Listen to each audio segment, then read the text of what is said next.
Hi everyone. Today I'm going to talk to you about our second assignment that we have in our assessment class. So right now I am in the assignment section of Canvas. You can also find this assignment posted under modules or in the syllabus. And so we talked about this in class, but I know we had some people that weren't there, and as you're finding time, you may want to just rethink about how you're going to approach this particular assignment that has to do with developing a profile for two gifted students. So basically, you're going to do a variety of activities in order to present your knowledge of gifted students. And if we look at the rubric, you're completing two different profiles, and we haven't really defined exactly what those profiles need to look at, but I would imagine that there's going to be some narrative portions to explain some test results of those students, and just to kind of give some background. So in terms of test results, what we talked about in class is that you have a variety of ways that you can provide data for these students. You can choose to give students tests or assessments.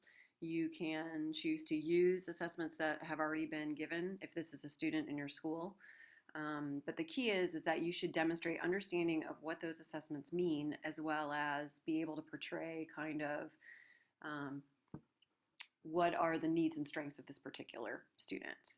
So we've got a list of some things that might give a good picture. It's kind of like a small portfolio for the students. So we want to know about their level of cognitive function, their physical development, their communication ability, anything about their family, community, cultural assets. That's kind of that sensitivity or understanding of cultural backgrounds, what their interests are, and then their social and emotional development. So each student, you should have something that addresses those 6 aspects.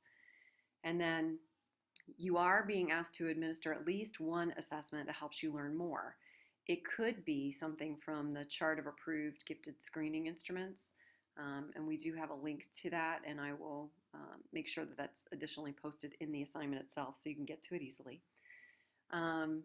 It could be something that you administer in class if you're going to be looking at a student in your classroom, so something that like a formative assessments, something related to progress monitoring, multiple intelligence checklists. So if you were going to pick a student that you work with in class, you may already know their cognitive score. So perhaps another piece you'd want to do for the assessment you're going to give would be a multiple intelligences checklist or behavior checklist. And then finally, you're going to summarize all those details, including the assessment that you gave and the results of that and what the analysis is of that, in some kind of format that you feel comfortable with. So that could be bullet pointed, whatever seems to make sense to you in terms of how to show that information. So if you have doubt about what is supposed to go in there and what's not, use the rubric to kind of help you. And I would expect to see that people's assignments aren't going to look the same. There's no standard for how it's going to end up. It just needs to be somehow clearly communicated, the different elements of our students. And then the other thing that I mentioned in class that's important is if you are going to give an assessment to a student that is different from what you would give to any other student in the school, you need parent permission. So if the assessment you're going to choose is something you're giving as a part of your course that you're teaching, you don't need parent permission to give the assessment. You may want parent permission in order to use that child's results for this assignment. If you're going to pull a kid from somebody else's class and you're going to give them some kind of specialized assessment, you definitely need to get parent permission before you can give that assessment. So just to clarify, parent permission is important if you're giving something out of the norm of school. Also remember, you don't have to use your own students. You could use your own children. You can use neighbors' kids.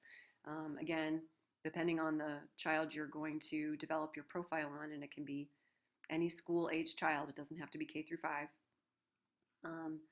You'll have to determine what level of permission seems appropriate based on the child you're working with. If you have questions, feel free to email me or call me, and we'll meet back in class on Wednesday. Thanks a lot.